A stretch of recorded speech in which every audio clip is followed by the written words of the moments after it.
times in the Bible, people who got the tax money didn't always spend it properly, or they took some of the money for themselves, which is stealing.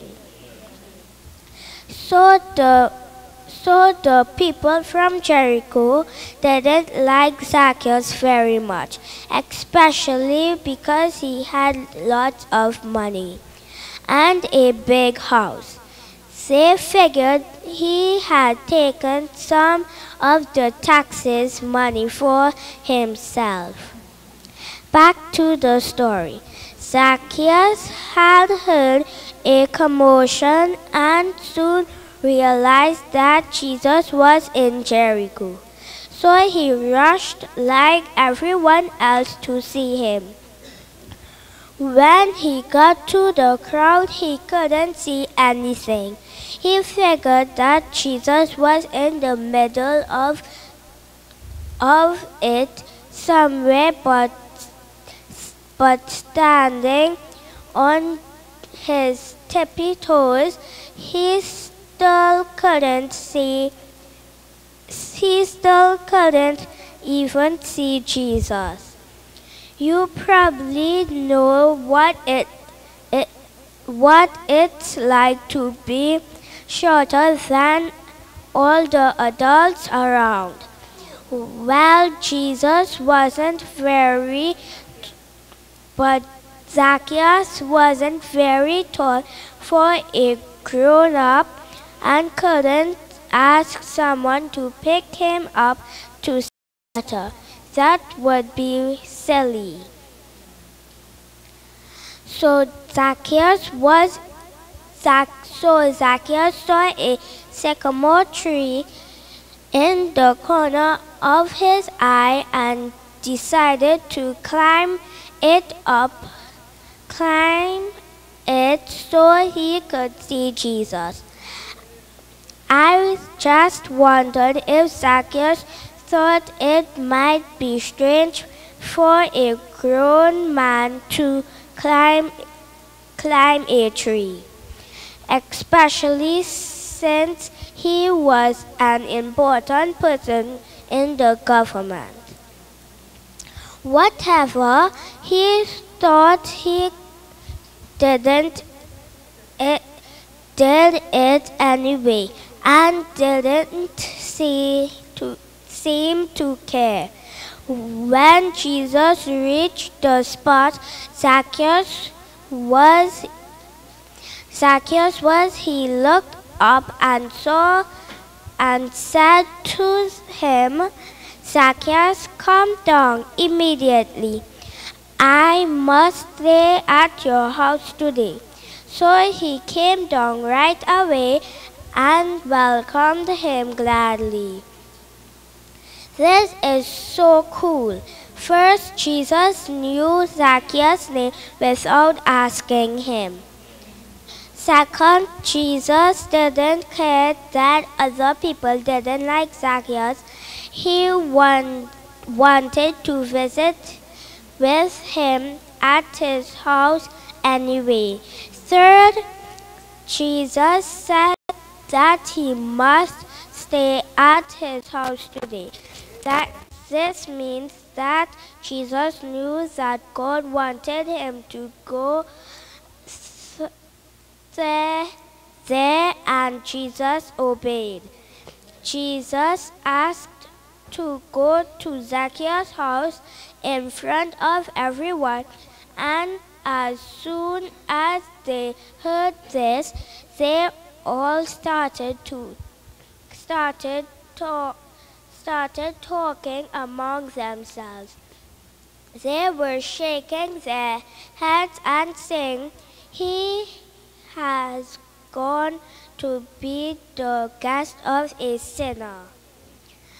I'm sure they both knew what people were saying, but Zacchaeus jumped out of the tree and said to the Lord, "Look, Lord, here and now give half of my money to the poor, and if I have cheated or stole anybody out of anything, I will pay back 4 times the amount.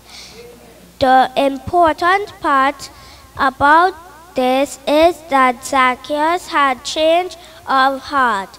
I don't know if he was already thinking about repaying people back or he just knew what he should do when he saw and talked to Jesus.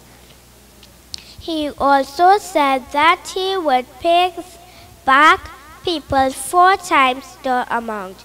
So if he owed someone $1, he would pay them back extra dollars. Zacchaeus didn't have to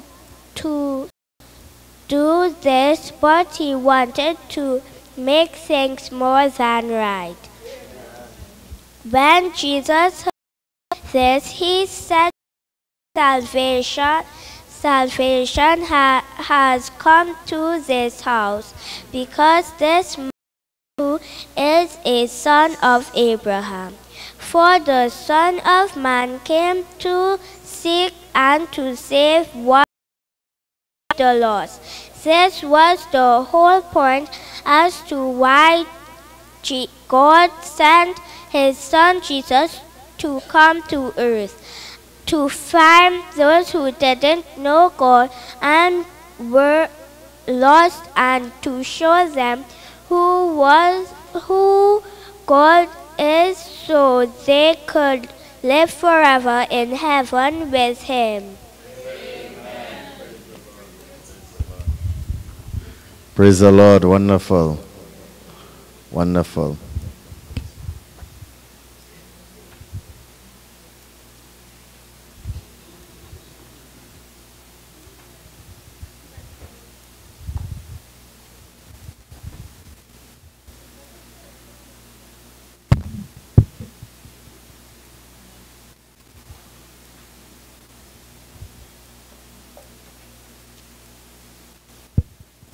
Good afternoon again, church. This is my story just for the little ones. Daniel in the lion's den. King Darius divided his kingdom and put leaders in charge of each part. After he discovered how wise Daniel was, he made him head of all the other leaders. The other leaders were very jealous of Daniel. They tried to find something to accuse him of, but Daniel was an honest man, and he always did excellent work.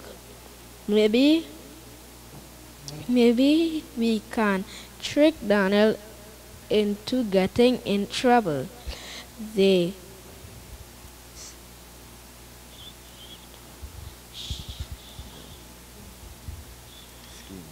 Maybe they schemed. They went to Darius and said, "Why don't you make a law that for the next 30 days, any person who prays to anyone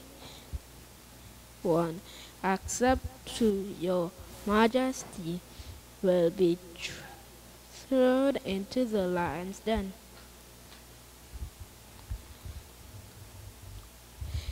King Darius agreed and put the law in writing. Daniel heard about the law, but he went home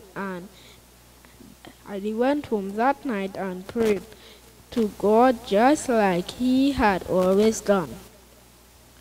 Just outside the door there were spies and saw Daniel praying to and they saw Daniel praying and ran back to the king. Your Majesty, they cried, Daniel disobeyed you. He is in his house praying to his God. King Darius was deeply troubled by this, and all day he tried to find a way to save Daniel.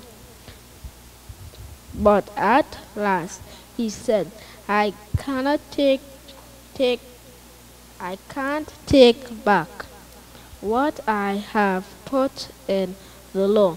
So Daniel was taken away and thrown into the in the pit full of hungry lions. The stone was rolled over the pit, and he was left so no one could rescue him. That night Darius couldn't sleep. He kept thinking about Daniel in the lion's den. As soon as the sun came up, Darius ran back to the den to see what happened. He rolled away the stone. Daniel, has your God saved you? He yelled into the darkness. Yes, your Majesty, Daniel answered, and God sent an angel to keep the lions from hurting me, because he knew I was innocent. So King Daniel taken out of the pit. He didn't even have a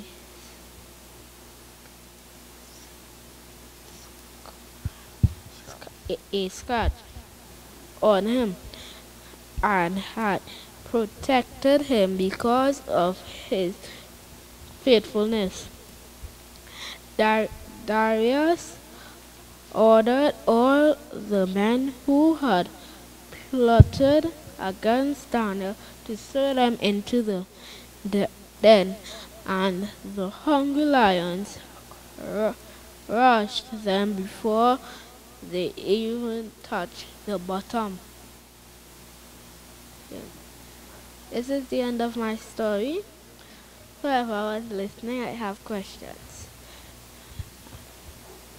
What was the... Amen.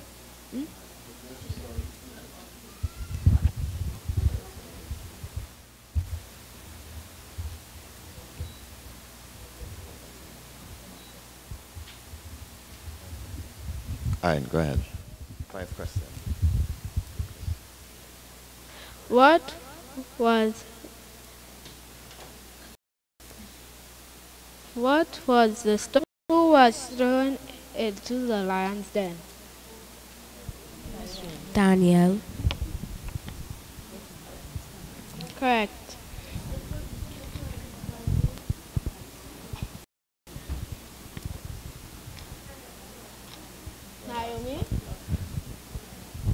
Naomi?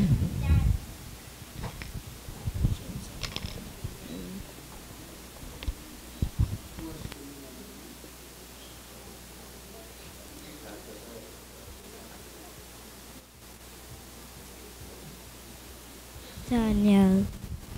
Amen. Daniel. Praise the Lord. We thank you for the bravery and coming forth, and make sure and practice with your mommy before you come on so you'll be smoother. But good job, all the same. At this time we have Brother JJ and company coming and bless our hearts in song. JJ requested it, so we give everybody an opportunity. JJ, that looking like y'all didn't rehearse, We want people rehearsing before they come up here. Josiah. Whatever. Okay.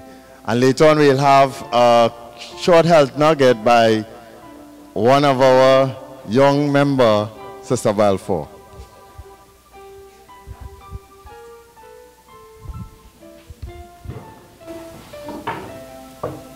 Good afternoon, church. It's me, oh Lord, standing in the need of prayer. It's me, oh Lord, standing in the need of prayer. Not my mother, not my father, but it's me, oh Lord, standing in the need of prayer. It's me, oh Lord, standing in the need of prayer. It's me, oh Lord, standing in the need of prayer. It's me, oh Lord, standing in the need of prayer. Not my father, not my mother, but it's me, oh Lord, standing in the need of prayer. It's me, oh Lord, standing in the need of prayer. Praise the Lord. I did not know JJ had such a wonderful voice. JJ had to come out more often and sing. But JJ, when you're singing, lift your head, right? Because you're singing not to the ground. Who below the ground? Right, you sing it, Jesus on high. So lift your head up for Jesus. Don't hang down your head. We have Sister Naomi coming with Granny. And I want to believe Granny want to sing and use it, Sister Naomi, but we want song Naomi picked up. And together is someone's home. There'll be no more sorrow when Jesus comes. Together is loved one's home. There'll be songs of greeting when you want to be a Christian in my heart. Lord, I want to be more. praise the Lord. Next time I graduate you to sing it. Praise the Lord. Jesus.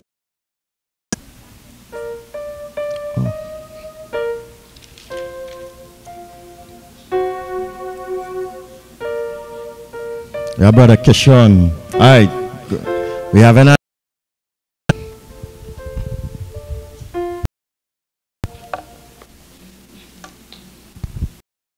this evening to see so many taking part in this, because it went.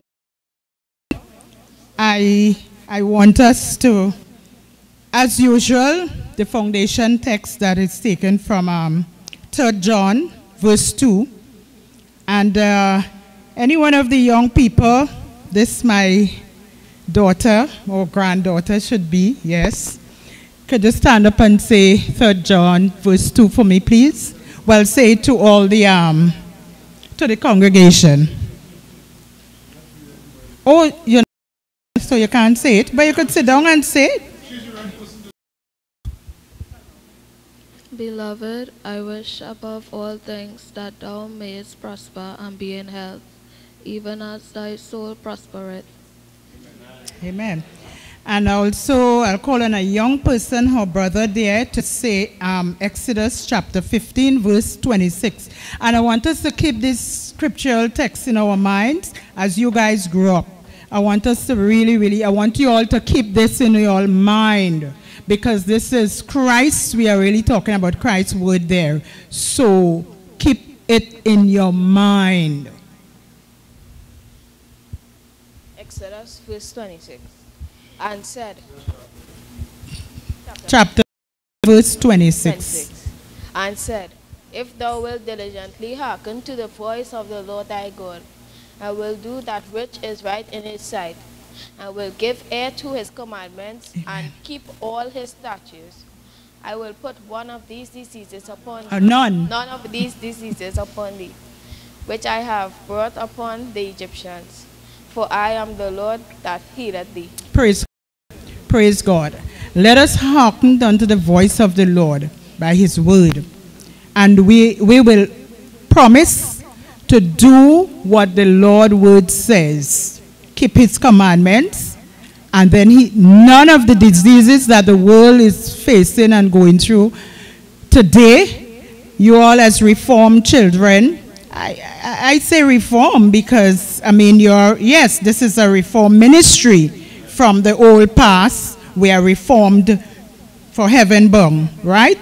So you all come in here, it's not just waste of time. We are as old people, you all will have to lead out. Okay, you all will have to lead out. So it's a very serious times we're living in, and we want you all to stand as the brave, because you all have a home prepared in glory land. God already have mansions already prepared for you all young people. I'm very, very happy and pleased to see every one of you taking part this evening, starting from this young lady at the back this morning. That was so good. The lesson was so good. She had no fear. She was just relaxed. And she mentioned that she hoped she will be able to do it again. So, Elder Zach, you need to call on her to make the presentation. So I'm going to just give you all a little health nugget here on water.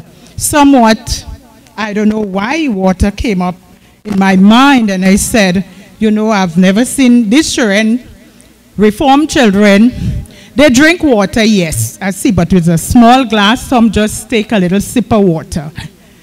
But could any one of you tell me how many glasses of water, not the adult, no adults at all, only the children, because this day is the children's day.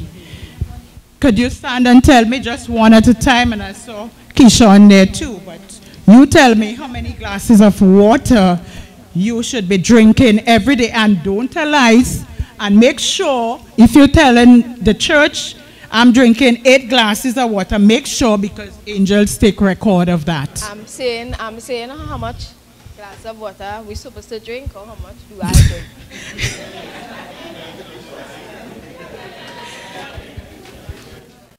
Yes, I want to know how many glasses of water you have been taking, because I guess you know how many glasses of water because you put up your hand, so you stand. So you would tell us how many glasses of water you have been drinking every day and what the water do for you. Because it's supposed to do something, you know. Water is supposed to do something with our system. Well, the water is flush out your system. Great. And how many you drank? I don't really count that. I just drink water. You just drink water, it doesn't count. But 8 glasses of water a day. You're supposed to drink 8. But sometimes you can drink 6 glasses also, you know. You can drink 6 glasses also. And I may get, okay, you said your part already. Kishon, let me hear you. Stand up. What? That was your answer? What? How much? Oh, he's wonderful. So you are an example to... Oh, how much you should? 8 glasses, sweetheart, by right. And how many glasses you drink a day? Sometimes I drink 6 and 8. Oh, wonderful. That's why you look so nice. You look so healthy. I don't think you have any bowel problems either. Yeah? Because I don't see you pass as regular and going to the washroom as some of these little ones I see passing regular going to the washroom. However, let's ask God's blessing upon these young minds, because they are the ones that will be going to the kingdom.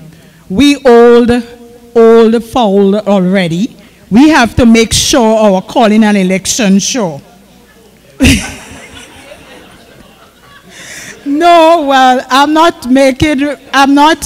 pointing and say, Sister Judith, you're an old person. I'm not pointing at anybody. I'm not pointing. I just make a, you know, and I include myself.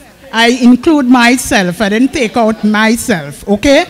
So, okay, well, I understand. We have no faults, but I'm just talking about the aged, the elderly ones. The elderly ones. And this is very serious. This is serious. Well, we all know what is a foul. Okay. All right. Okay, members, you all are very sensitive. So leave it at that. Okay, I accept it. You all can give me the licks, you know. I prepared myself for that. But however, okay, I take back that word. I take back that word. And if you are viewing the character of God message, you all mustn't be too edgy on that. You could always approach me outside. I take back that word and I declare myself in the whole church. Okay? So I prefer that still. If you're going to rebuke me, yes, I make an open statement, but I always prefer that you do it outside there with me. However, we all are elderly people. Okay? We all are elderly people here. But those young ones I was referring to, they will be the ones for tomorrow, because we will pass off the stage and we're going to get it straight. We will die before these young ones. Well, of course, as Bishop said, that is no respect. The word said so. That is no respect of persons, right? The little ones could go before me. They can go before you. But at the same time, they have the future with them. And God knows all of them. So, don't hold me in my throat because I said the foul, okay. Then, let us go into this water thing now, nugget. In the book, My Life Today, and this is coming from the servant of God. And we know who is the servant of God, right? You all know? Young people, you all know who is the servant of God? Ellen G. White. She's used as the servant of God. She's called as the servant of God. Sure. She's a prophetess. God has given her these messages for us. The health, nugget, everything. The health, especially because it's the right arm to the third angel's message. I don't know how many of you know the third angel's message. It's the right arm to it, the health message. I don't know if your dad teach you about the third angel's message. You I'm talking to. Yes, because it seems as though you does not know the third angel's message, right? You doesn't know about it, okay? But the health message, as a reformer, you must know it. You must know it. So here she says, talking about water and diseases and what the importance of water, In health and in sickness, pure water is one of heaven's choicest blessings. What did I say? Pure water is one of heaven's choicest blessings. Choicest blessing, heaven. God sent us water for us to take. And the question may ask me, someone may ask, what is pure water? And I think I brought that already before. We use it as, the book tells us that pure water is the distilled water. But how many distilled water we have been putting in our system? So we use the water that we can get and trust in God to get the blessings so that diseases and sickness would not come upon us, as it says. Heaven's choices blessings. Its proper use promotes health. Proper use promotes health. Right. Proper use of water promotes health. Do we believe that? This is inspired word. We all believe it? Okay. It promotes health. It is the beverage which God provided to quench the thirst of animals and man. See, pure water It's a beverage that God provides for us, that it will quench the thirst. And when we are thirsty, we drink water. I hope every one of you drink water when you're feeling thirsty and not juice with sugar in it. And you does that, right? Drink juice. Let me see the hands of all the young people that drink juice when they're thirsty in school. Let me see if they use water. You drink juice, right? What kind of juice you drink? Chubby? Huh? What is that one? Huh? It's like an orchard. It's a packed juice, but it's of a natural fruit. Well, sweetheart, you must tell mommy no thanks. Put a bottle of water in my bag for me. Tell them, Sister Belfort, talk about water. Tell your mommy, Sister Belfort, talk about water. No juice. No juice when you are thirsty. Give me water, a bottle of water in my bag to take to school. And let me see who drink again any other drink that does not go well in the system. Let me see anyone. Let me see the hands of those. Okay, sweetie, you drink juice. What kind of juice you drink when you're thirsty? Packed juice, like apple or what? Fruit punch, but those are not very healthy either. It's best to drink water, the water God provided. It's better than these juices in the park, but it's easy to handle. When mom going to go to the grocery, she picks up a set of juices so she can just snack one in your, drop one in your bag. But tell her you rather to drink water, and it will save the little money. You can come and bring it in the church here so that it can go in use. You're hearing me? You're listening? All right, great. It is the beverage which God provided to quench the thirst of animals and man. Drink freely. It helps to supply the necessities of the system and assist nature to resist disease. You see, when sometimes we go to the hospital, we feel sick, and the first thing mommy says, well, I'll have to take you to the hospital because I don't know what you have. And when you go to the hospital and the doctor, the physician examine you, they don't ever pick up the disease in you right away. They give you days and they check on you, and the first thing they put you on drips and they tell you this and they tell you that until they get the result. And when the result comes out, it is too late. The water that God said to drink, it would help the diseases inside of you to wash away. It's too late. It's too late. Today we can say we safely miss Sister Jessie here. All I'm talking is just as if I'm seeing her sitting there. And look how fast that went. It was so fast that I can't even handle it up to now. I still believe that she is here with us. But her spirit is laid to rest for sure. And I believe too that she will make it in God's kingdom. I believe she'll make it. Drink freely. It helps to supply the necessities of the system and assist the nature to resist disease. That is what? Pure water. Pure water. The external application of water is one of the easiest and most satisfactory ways of regulating the circulation of the blood. Anyone could testify about that when you apply hot and cold and things like that. How do you feel when you have a swollen ankle or swollen leg or something and you apply hot and cold? Do you all get any relief? Any adult can testify of that, yes or no? Whether it helps.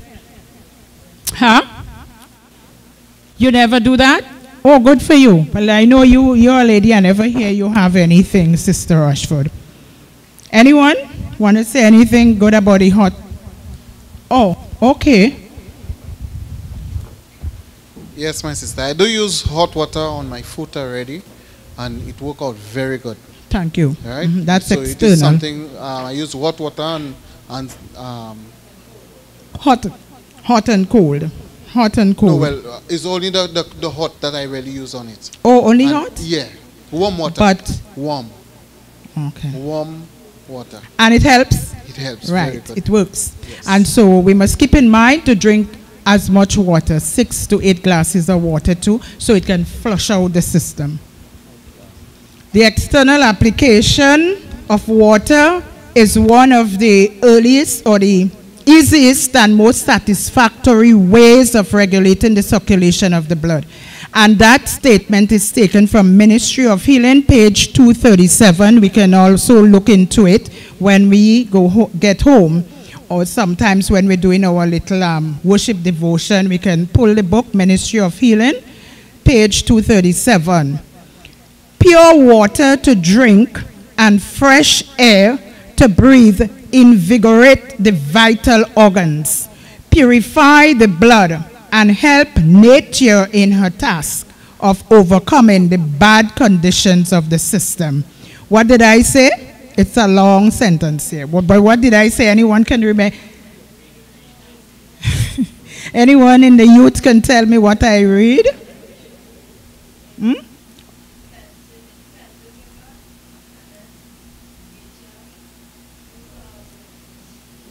Purify the blood, yes, and help nature to her work task of overcoming what? The bad condition of the system. And this is taken, yes, the bad condition of the system. And this is How to Live, chapter 4, page 55. That is also in Ellen G. White publications. Water is the best liquid possible to cleanse the tissues. What did I say? So you hear the sweet drink and thing. Which one told me about sweet drink she's drinking? And this young lady in the back there. The water is the best. The water is the best. I'm not saying don't drink your sweet drink, but what I'm saying though, yes, don't drink sweet drinks. If you're going to take a drink, ask mommy to buy Moby. Ask mommy to buy passion fruit. Ask mommy to buy lemon. Ask mommy to get some lime and make a nice drink with a little honey in it. And that will go down right. Do not drink the sweet drink in the store, in the supermarket at all. If you're going to do that, if you want something to quench your thirst, drink water. Ask mommy to put a bottle of water in your bag. Okay? Praise God. If those who are afflicted will assist nature in her efforts by the use of pure, soft water, much suffering will be prevented. How to Live, chapter 4, page 60. You can go and check it out too and take a read on it. Water treatments, like Brother, what's the name again? Brother Thomas, as you were making mention of the water treatment, you do it right. She says, water treatments, wisely and skillfully given, may be the means of saving many lives. And I was making reference to the hot and cold and hot and cold. And anyone that is taking the medical missionary course now, such like my beloved daughter here, Ode, she's into the medical missionary course. She's taking that now. So she will be coming up with a lot of that, the hot and cold and how to apply it and so forth. So the adults in here will see Sister Ode after she's finished taking that medical missionary course. Let diligent study to be united with careful treatments. Yes? Let diligent study be united with careful treatments. Let prayers of faith be offered by the bedside of the sick. Let the sick be encouraged to claim the promises of God for themselves. You know, when prayer is being offered, the sick must really exercise faith in God, you know, if he or she is really adhering to the promises of God, who is accepting the promises of God. And that was Medical Missionary, page 227. The refreshing water welling up in a parched and barren land causes the desert place to blossom and flowing out to give life to the perishing is an emblem of the divine grace which Christ alone can bestow, and which is as the living water, purifying, refreshing, and invigorating the soul. Patriarchs and Prophets. Nothing she says in this chapter is of her own here. She's quoting the books and giving you all the quotes where it is taken, the pages where it is taken from, so you all can go and search it up.